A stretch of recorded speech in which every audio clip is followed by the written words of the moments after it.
할렐루야. 우리 옆에 사람들하고 인사하십시다. 하나님께 영광 돌립시다. 은혜 받으시기 바랍니다.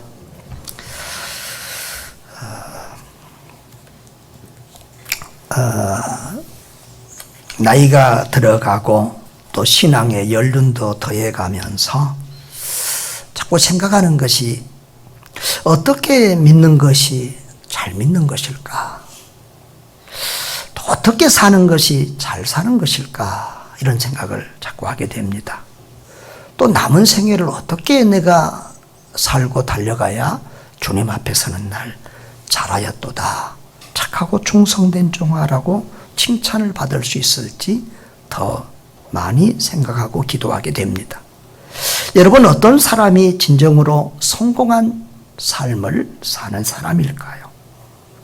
예수님께 인정과 칭찬을 받은 사람이 아니겠습니까? 세상 사람들이 보는 성공은 잘 먹고 잘 입고 잘 사는 것이 성공이겠지만, 진정한 성공은 하나님이, 우리 예수님이 인정해주고 칭찬해주는 삶인 줄 믿습니다. 예수님은 세례 요한을 향해서 가르쳐서 최고의 칭찬을 하셨습니다. 같이 한번 읽어볼까요? 내가 진실로 너희에게 말하노니 여자가 낳은 자 중에 세례 요한보다 큰 이가 일어남이 없도다. 이런 극찬을 예수님이 세례 요한에게 했어요. 우리도 그런 비슷한 칭찬을 받으면 우리 인생이 정말 잘 살고 성공한 것 아니겠습니까? 저는 세례 요한을 참 좋아합니다. 그래서 세례 요한에 대해서 더 깊이 연구하고 세례 요한에 대한 책을 한 권 쓰고 싶은 마음이 늘 들 정도로 그렇게 세례 요한을 존경하고 좋아하는데요. 그 세례 요한의 그 아름다운 신앙과 그리고 그 예수 그리스도를 증거하는 그 자세가 정말 우리 그리스도인들만 아니라 또 주의 종들, 목사님들에게 정말 본받을 만한 모델이 되는 것이지요. 저는 오늘 세례 요한에게서 세 가지의 모습을 우리가 배웠으면 좋겠다 생각을 해서 제목부터 아예 구체적으로 했습니다. 사명과 때와 분수를 아는 사람. 세례 요한은 자기 사명을 아는 사람이었고요. 그리고 세례 요한은요, 자기 때를 아는 사람이었고요. 그리고 세례 요한은 자기 분수를 아는 사람이었기 때문에 그렇게 살았기에 그는 주님에게 그렇게 큰 칭찬을 받을 수 있었던 것입니다. 저와 여러분들도 이 세 가지를 잘 알고 주님 앞에 멋지고 아름답게 쓰임받고 주님께 영광 돌리는 축복의 사람들 될 수 있기를 바랍니다. 자, 첫째로 세례 요한은 자기 사명을 아는 사람이다. 요한복음 3장 오늘 본문의 말씀을 쭉 읽어보면 그렇습니다. 자, 우리 요한복음 1장 2장에서 예수님의 활동을 보았습니다. 지금 그러나 아직 예수님이 본격적인 사역을 시작하지 않을 예비 단계입니다. 지금 워밍업을 하고 준비하는 단계입니다. 예수님의 사역은 세례 요한이 죽은 이후부터 이렇게 확실하게 활발하게 드러납니다. 자, 그런데 1장 2장에서 예수님이 6월절에 예루살렘에 올라가셔서 성전을 청결케 하시고 또 니고데모의 방문을 받아서 구원에 대한 메시지를 증거했던 것을 들었습니다. 그리고 이제 예수님이 유대 땅으로 내려가서 거기서 또 세례를 베푸셨는데, 또 예수님만 아니라 세례 요한도 그 물이 많은 그 곳에서 이제 세례를 또 베풀었습니다. 그런데 이 세례는 이제 정결 예식하고 같은 의미가 있는데요. 원래 유대인들은 이 정결 예식을 행했어요.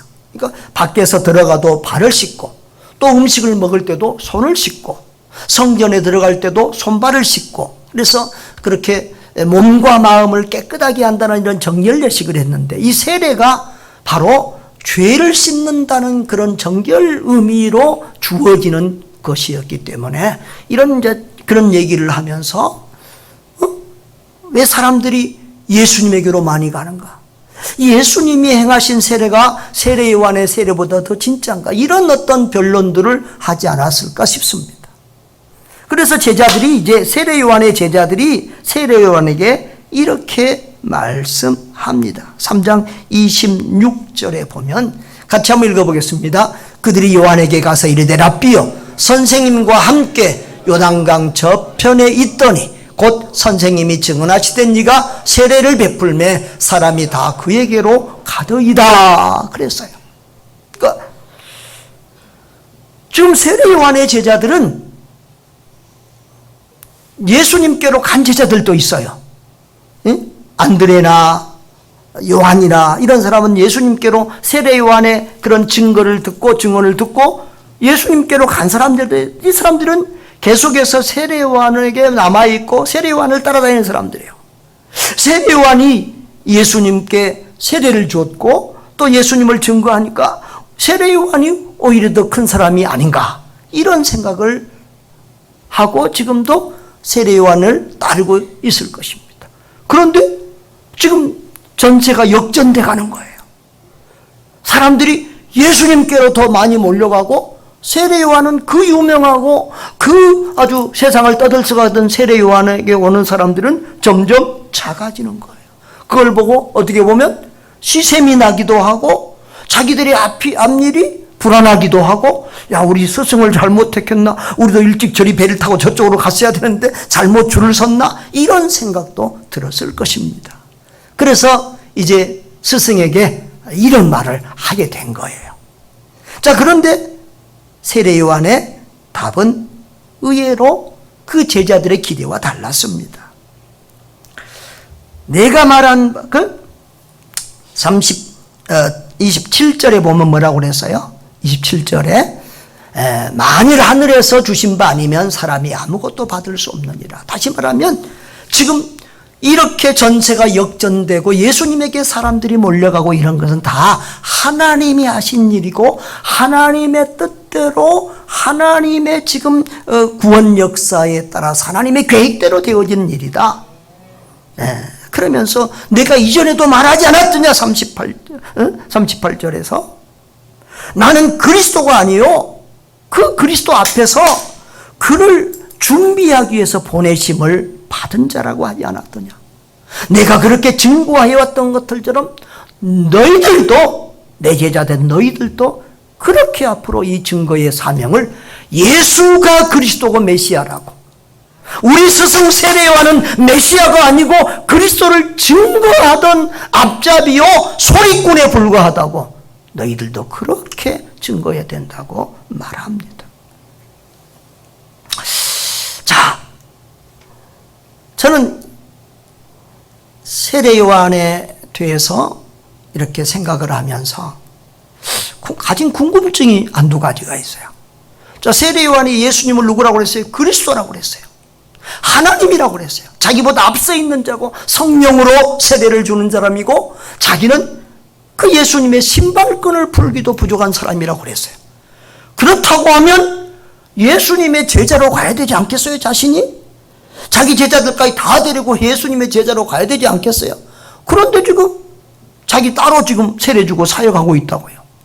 마치 두 개의 태양이 동시에 빛나고 있는 것처럼 양쪽에서 지금 세례를 주고 있다고요.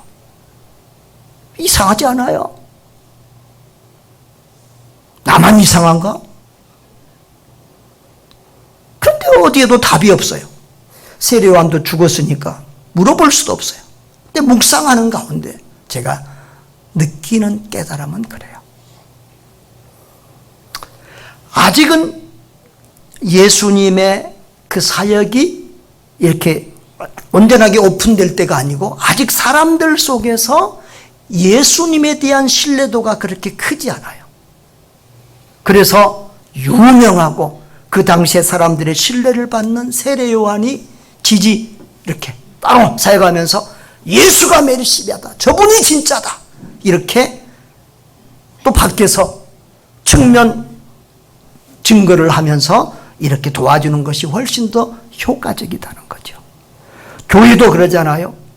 전국의 교회 하나만 있으면 되겠어요? 많은 교회가 나눠져서 많은 사람들에게 복음을 증거해야 되는 것처럼 세례 요한도 따로 하면서 예수님을 증거하는 사역을 했을 것이다. 저는 그렇게 생각을 해봅니다. 하여튼 세례 요한의 왜 내가 이런 추측을 할 수 있느냐 그러면 세례 요한의 말과 행동에서는 자기를 드러내고 자기 뭐 하라는 것이 없고 오직 예수님만 높이고 예수님만 드러내고 증거하려는 그런 중심이 분명하기 때문에 그렇습니다. 여러분, 세례 요한은 자기 사명을 알고 자기 사명을 확실하게 감당한, 끝까지 충성한 정말 멋진 그리스도인이요 멋진 하나님의 종이었습니다. 여러분은 자기 사명을 깨달았습니까? 여러분, 이 땅에 많은 사람들이 왔다가 살다가 가는데 자기 사명을 깨닫고 살다 간 사람이 많지 않습니다. 참 불행한 거죠.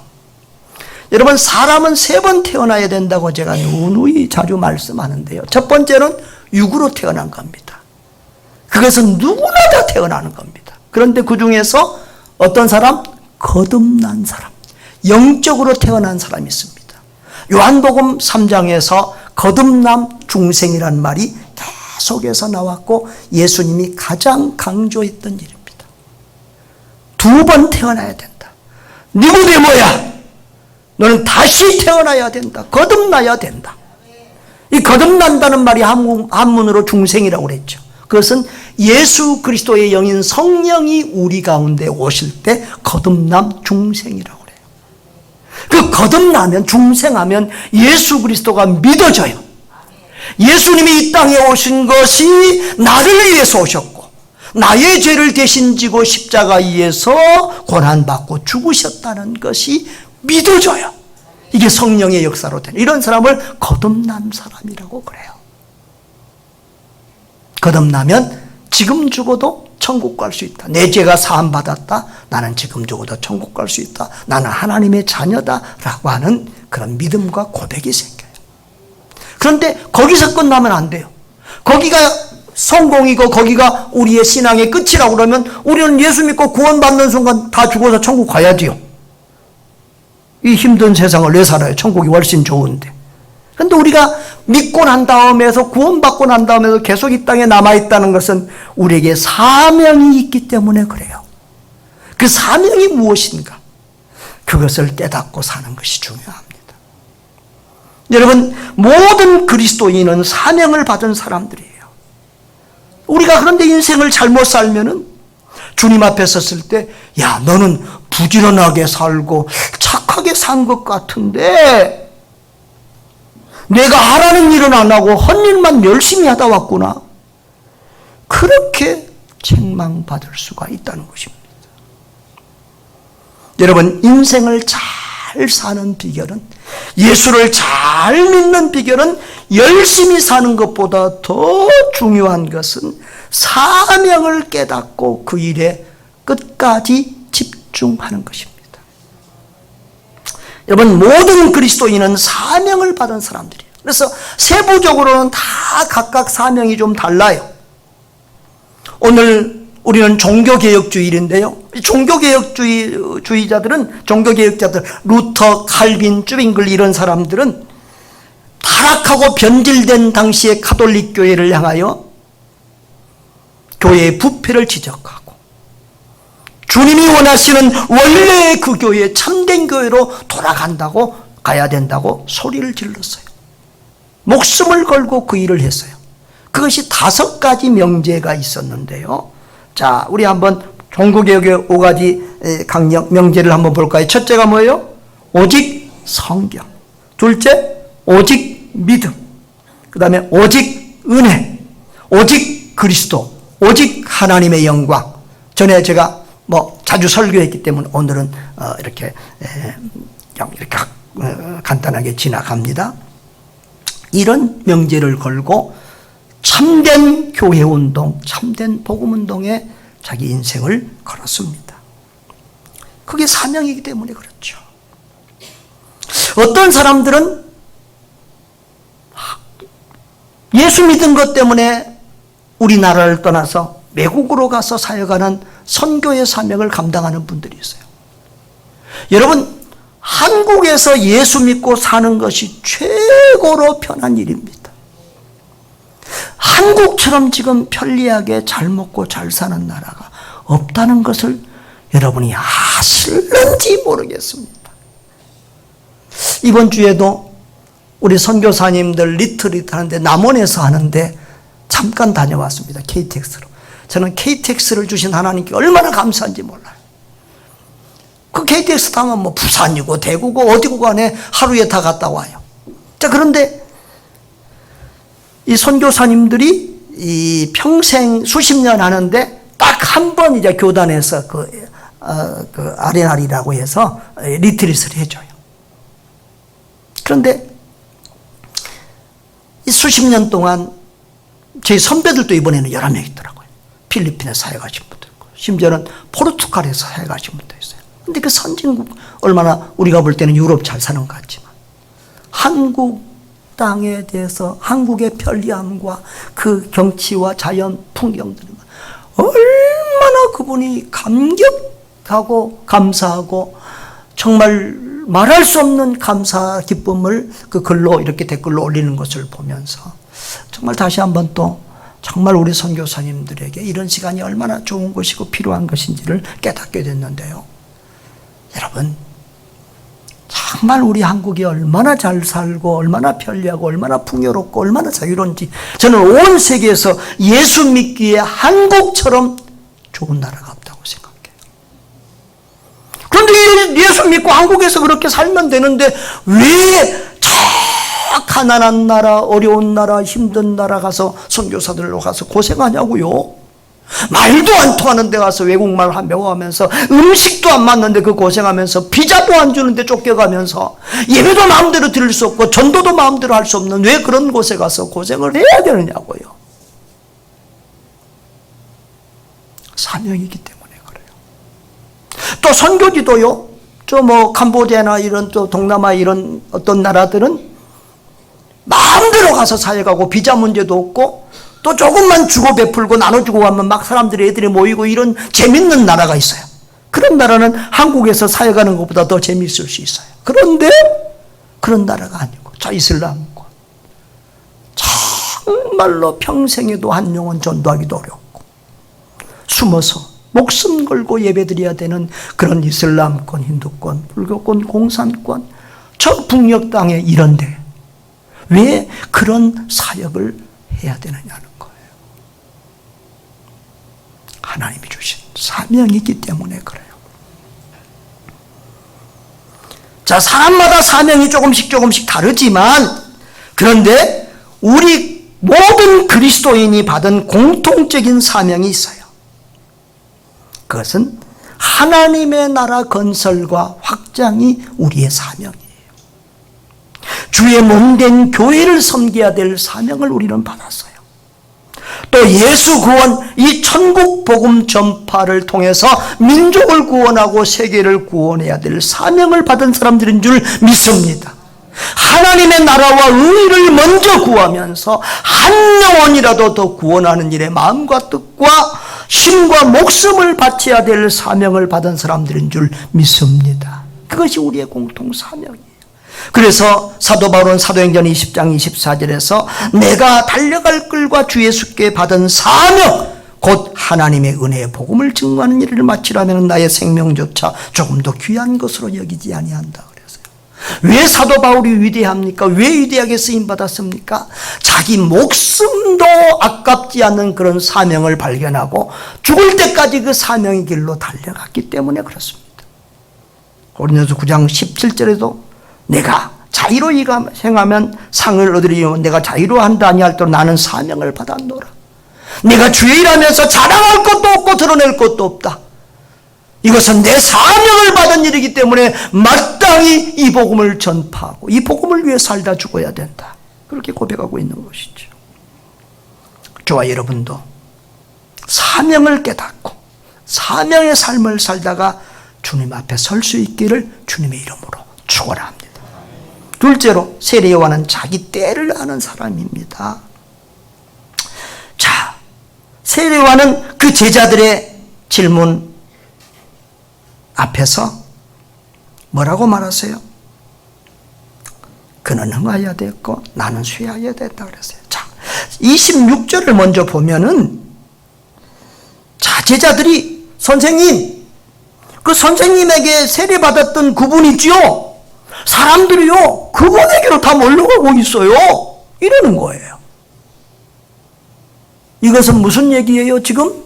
지금 상황이 지금 이렇게 기울어지고 있다는 거예요. 세례 요한은 지금 점점 쇠약해져 가고 작아져 가고 예수님은 점점 흥하고 커져가고 강해져 가고 있다는 거예요. 세례 요한의 세대가 가고 예수님의 세대가 지금 왔다는 거예요. 이게 지금 그 당시의 흐름이고 분위기예요. 자, 그런데 제자들이 그런 것 가지고 충동질하면 세례 요한이 조금 마음이 불편할 수 있었을 텐데 세례 요한은 아니다. 하나님이 하신 일이다. 그는 흥하여야 되겠고 나는 쇠하여야 하리라. 할렐루야. 하나님의 시간표대로 지금 하나님의 계획대로 일이 잘 돼가고 있고 예수님은 갈수록 점점 흥하고 강해져 가야 되고 자기는 점점 쇠하여지고 약하여지고 작아져야 간다는 거예요. 당연하다는 거예요. 그것이 기쁨이라는 거예요. 할렐루야. 예.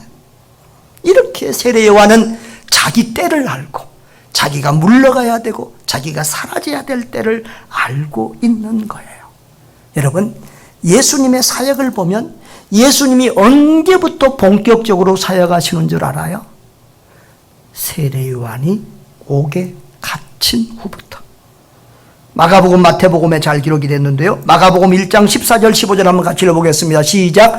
요한이 잡힌 후 예수께서 갈릴리에 오셔서 하나님의 복음을 전파하여 이르시되 때가 찼고 하나님의 나라가 가까이 왔으니 회개하고 복음을 믿으라 하시더라. 아멘. 이 요한이 잡힌 후 이건 감옥에 갔다는 거죠. 이게 예수님 사역의 분기점이 되는 거예요. 그래서 오늘 본문에도 보면은 24절 요한이 아직 옥에 갇히지 아니하였더라 그랬어요. 그러니까 사도 요한은 요한의 세례 요한에 대한 기록을 많이 하는데 오늘 사도 요한은 세례 요한에 대한 기록이 여기서 끝이 나요. 세례 요한의 마지막에 정말 그는 흥하여야 되겠고 나는 쇠하여야 하리라. 이 멋진 신앙 고백을 남기고 세례 요한의 모습을 그 이후로는 기록하지 않아요. 여러분,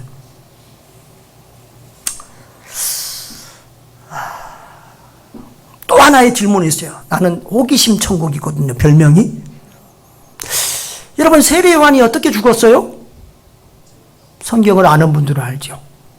감옥에 갇혔다가 목이 잘려서 죽었어요. 왜 이렇게 귀한 종인데, 왜 주님이 이렇게 칭찬한 종인데 왜 그렇게 죽어야 될까? 두 가지로 생각해 봐요. 세례 요한이 잘못인가? 아니면 하나님께서 가장 사람 중에 영광된 사람은 하나님을 위하여 순교한 사람인데 예수님은 세례 요한을 순교자로 받기 위함인가? 그런 고민을 하면서 묵상을 해봐요.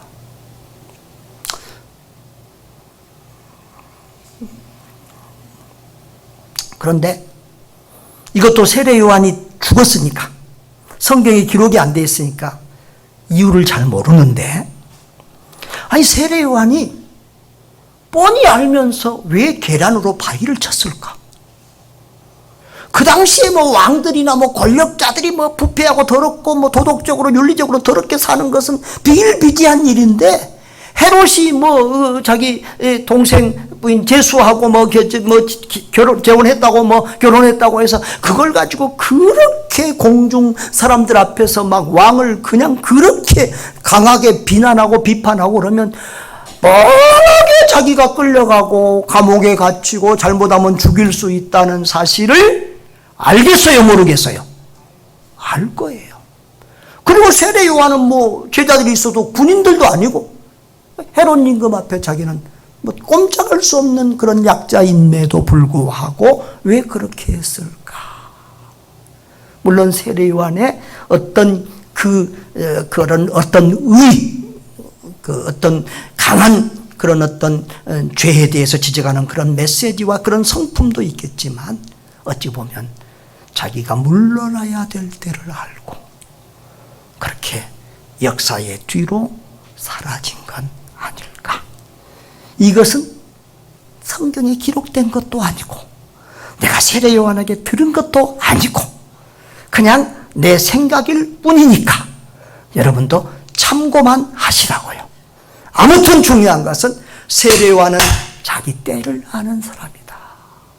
이제 나는 쇠하여지고 작아지고 나는 사라질 때다라고 하는 것을 알고 있었다는 거예요. 여러분, 전도서 3장 1절 이후에 보면 범사에 기한이 있고 천하만사가 다 때가 있다. 날 때가 있고 죽을 때가 있으며 심을 때가 있으며 심은 것을 뽑을 때가 있다.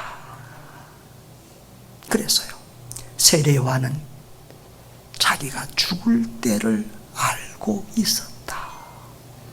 하나님의 일하심 속에서 자기가 물러나야 될 때를 알고 그렇게 지금 사역을 했다는 거예요.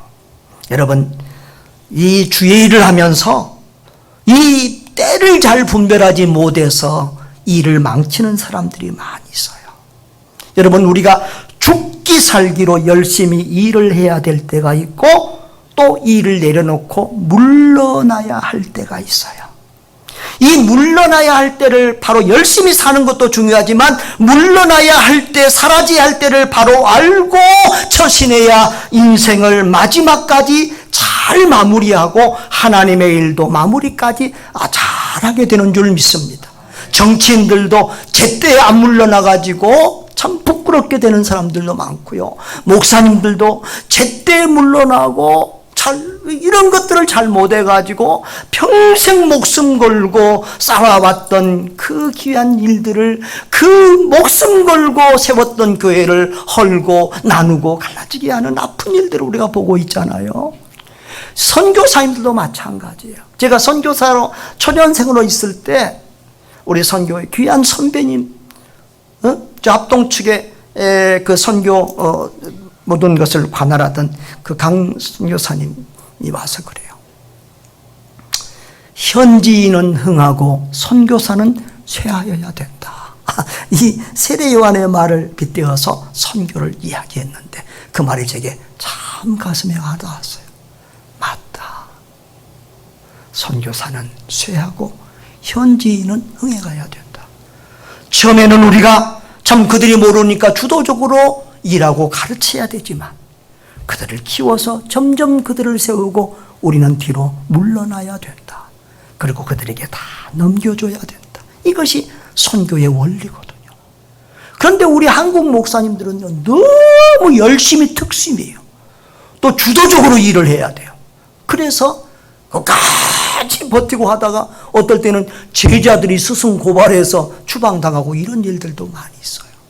그럴 때 제자들에게 배신당했다고 너무 힘들어하고 상처받고 괴로워하는 선교사님들을 봤는데 어쩌면 우리가 이 때를 분별하지 못하였기 때문이 아닐까, 그런 생각도 해보는 거예요. 여러분, 자기 때를 알고 행하는 지혜로운 사람들 될 수 있기를 주님의 이름으로 축원합니다. 셋째로, 세례 요한은 자기 분수를 아는 사람이었다.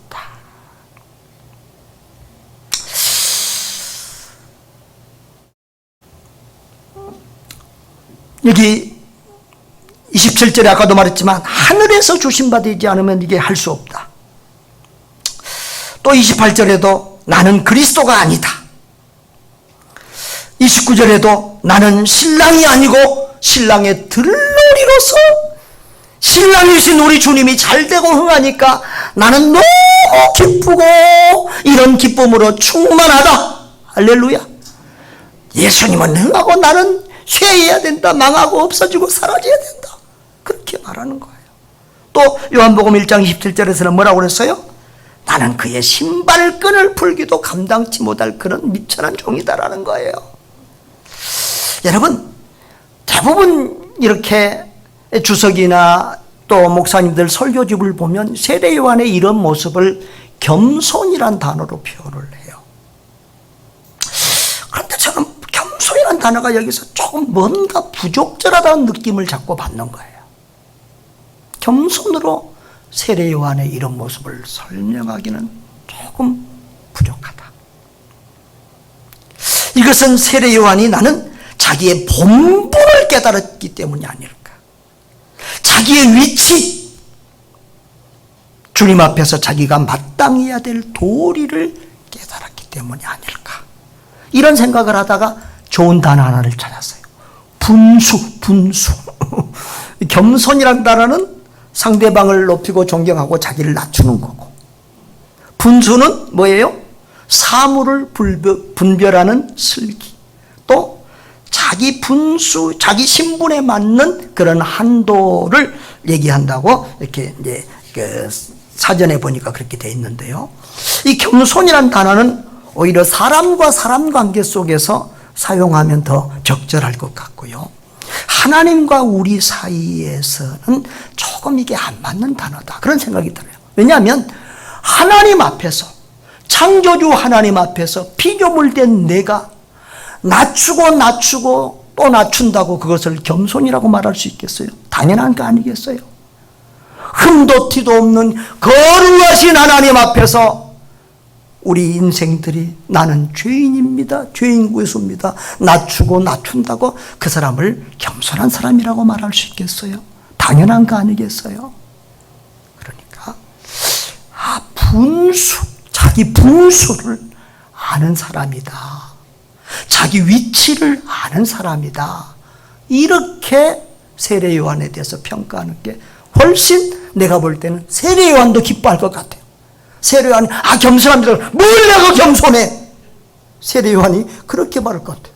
하나님이신 주님 앞에서, 그리스도이신 주님 앞에서 내가 그분을 높이고 나는 낮아지는 게 당연한 것이지 내가 무슨 겸손이야. 세례 요한이 아마 그렇게 말하지 않을까 싶어요. 여러분, 자기 분수, 자기 자리를 지킨다는 게 얼마나 중요한지 몰라요. 우리의 첫 조상 아담과 하와가 자기 위치, 자기 분수를 잃었어요. 하나님은 하나님이시고 인간은 흙으로 티끌로 지음받은 피조물이 인간인데 사탄의 꼬임에 빠져서 너도 이거 먹으면 하나님처럼 된다고 그러니까 자기 분수, 자기 위치를 잃어버리고 거기에 넘어가서 자기들도 망하게 되고 온 인류가 우리 죄 가운데 망하게 됐잖아요. 여러분, 지금도 사탄 마귀는 자꾸 우리를 부추겨서 네가 하나님이야, 네 인생 네 마음대로 사는 거지, 무슨 하나님을 믿고 하나님을 의지하고 예수님 의지하고 도와달라고 기도하고 뭐 그래. 네 인생 네 마음대로 사는 거야. 사탄은 지금도 이렇게 말해요. 속지 않기를 바랍니다.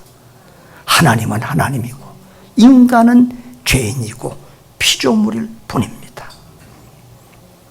여러분, 욥기에 보면 욥이 결코 교만한 사람이 아니에요. 정말 욥기서 앞에 보면 하나님이 욥에 대한 칭찬과 인정이 대단해요. 이런 사람이 없다는 거예요, 동방이. 그런데 그 욥이 사람이 상상할 수 없는 큰 재앙을 당해요. 10자식, 밤낮 우리 고낙도 선교사님은 나는 욥처럼 자녀가 10입니다. 그러는데 이거 10자녀를 한 번에 다 잃어버려요. 동방제고의 부자였는데 그 재산을 하루아침에 다 잃어버려요. 자기 건강까지 잃어버리고 날마다 득득 끓으면서 잠을 자지 못해요. 오죽했으면 자기 아내까지도 차라리 하나님을 저주하고 죽어라, 그럴 정도였어요. 친구들이 왔어요. 믿음 좋은 친구들이에요. 위로하려고 왔어요. 며칠 동안은 함께 울어줬어요. 그런데 욥의 몰골을 보니까, 당한 일을 보니까 이건 도저히 자기들 생각에 욥이 큰 지금 욥이 깨끗한 척, 의로운 척, 믿음 좋은 척 하지만 뭔가 우리가 모르는 큰 죄를 졌기 때문에 하나님이 이렇게 지신 거다. 그러면서 욥에게 이제 자꾸 죄 없이 망한 사람이 어디 있겠냐? 너 의로운 척 하지 말고 깨끗한 척 하지 말고 다 털어놔라. 내놔라.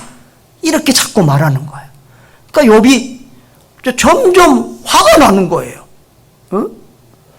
뭐 하나님 앞에서 깨끗하다고 정결타고 말할 만한 사람이 어디가 있겠냐마는 내가 뭐 니들보다 죄가 많고 내가 악한 일을 많이 해서 하나님이 이렇게 나에게 징벌한 게 아니다. 나 억울하다.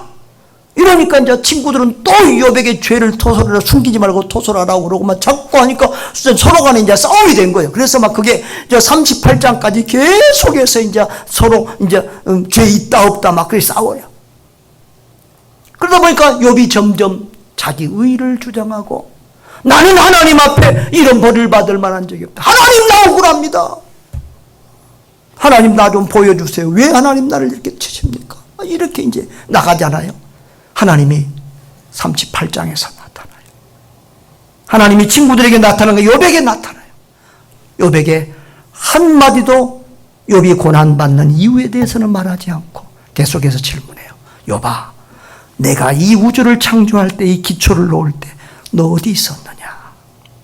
내가 이 우주 공간에 이 지구 덩어리 이런 것들을 어떻게 달아놓은 줄 아냐? 어떻게 해가 뜨고 달이 지고 봄, 여름, 가을, 겨울이 지나가고 어떻게 동물들이, 식물들이, 물고기들이 먹고 살고 이렇게 하는지 너 어떻게 아느냐? 계속해서 질문을 하는데 욥이 한마디도 대답을 못합니다. 그리고 결국은 욥이 이렇게 고백합니다. 다 같이 시작. 보소서, 나는 비쳐나오니 무엇이라 주께 대답하리까? 손으로 내 입을 가릴 뿐입니다. 욥이 자기가 좀 믿음 있는 것처럼, 자기가 좀 깨끗한 것처럼, 자기가 좀 하나님 아는 것처럼 했는데 자기 입을 치고 싶다는 거예요. 너무 부끄럽다는 입을 가리고 싶다는 거예요. 이것이 하나님 앞에 선 인간의 실존이에요. 누구나 하나님을 알고 만나면 이렇게 되는 거예요. 거룩한 하나님의 선지자 이사야가 성전에서 하나님을 배웠어요. 그러자 이사야 6장에 보면 화로다 나여 망하게 되었도다. 죽게 되었다고 소리를 쳐요. 죄 많은 인생이 거룩하신 하나님을 배웠다는 거예요. 근데 자기는 죽었다는 거예요. 신약에 와서도 누가복음 5장에 보면은 베드로가 예수님을 만나는 장면이 나오죠. 밤새도록 베드로가 굼을 던졌는데 물고기 한 마리 못 잡았어요. 예수님이 오셔서 베드로의 배를 빌려서 말씀을 전하시고 베드로에게 깊은 데로 가서 그물을 내려 고기를 잡으라 그랬어요. 그랬더니 많은 물고기를 2배가 잠기도록 잡았어요. 그러면 춤을 추고 야 물고기 많이 잡았다고 기뻐해야 될 텐데 베드로는 어떻게 말했어요? 주여 나를 떠나소서. 나는 죄인으로소이다.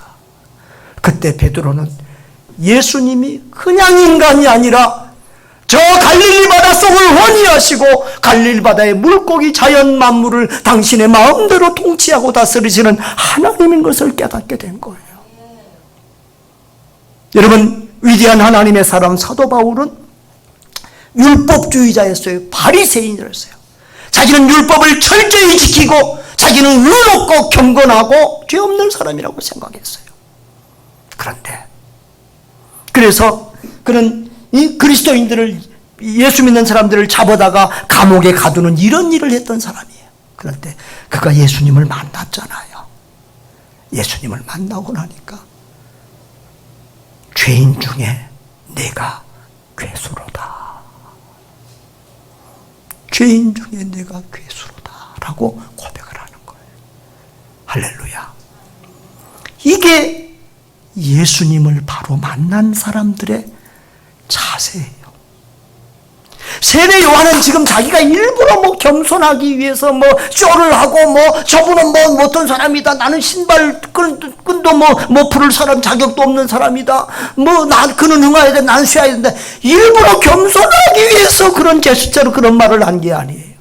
정말 주님을 알고 나니까 주님이 메시아요 그리스도요 하나님의 아들이요 하나님이라는 걸 알게 되니까 자기는 인간 티끌이요 피조물이라는 걸 알게 되니까 주님을 당연히 높이고 자랑하고 증거하고 자기는 한없이 낮추고 또 낮출 수밖에 없었던 거예요. 그러니까 여러분 우리가 참 교회 안에서 또 주의 일을 하면서 세상에 살면서 내가 남보다 조금 일을 많이 하면 그것 때문에 고만하고 남을 정죄하고 내가 남보다 조금 헌금도 하면 또 그것 때문에 우리가 또 으쓱거리고 하는 이런 모든 것들이 정말 어찌 보면 우리가 주님을 제대로 만나지 못한 까닭이에요. 정말 주님을 제대로 만나고 은혜를 제대로 받은 사람들은 절대 주님 앞에서 교만할 수 없어요. 우리 지난 금요일 날에 천국을 봤잖아요. 요한계시록 4장 지금 이제 다시 또 기회 좀 5장 할 차례인데요. 요한계시록 4장 5장은 천국의 모습이에요. 천국의 예배예요. 그 천국의 예배에는 다른 거 하나도 없었어요. 모든 피조물들을 대표하는 것들이 그리고 모든 성도들을 대표하는 성도들의 대표와 성도들이 오직 하나님을 찬양하고 경배하는 것밖에 없었어요. 하나님을 알고 하나님을 만나면 하나님을 높이고 또 높이고 찬양할 수밖에 없는 거예요. 근데 그 천국에서 보니까 이 지상에서 예수 잘 믿고 주님 앞에 면류관, 금면류관 받은 사람들이 있었어요. 근데 그 면류관을 어떻게 해요? 벗어서 주님의 발 앞에 드려요. 왜? 천국에 가서 보니까 영의 문이 열려서 보니까 내가 잘해서 상 받은 것이 아니라 주님이 도와주시고 주님이 은혜 주셨더라. 이 면류관 이 영광은 내가 받을 것이 아니라 주님께 돌려야 될 것이고 오직 주님만이 영광을 받아야 된다는 거예요. 여러분, 이것이 우리의 신앙이 될 수 있기를 주의 이름으로 축원합니다. 사랑하는 여러분,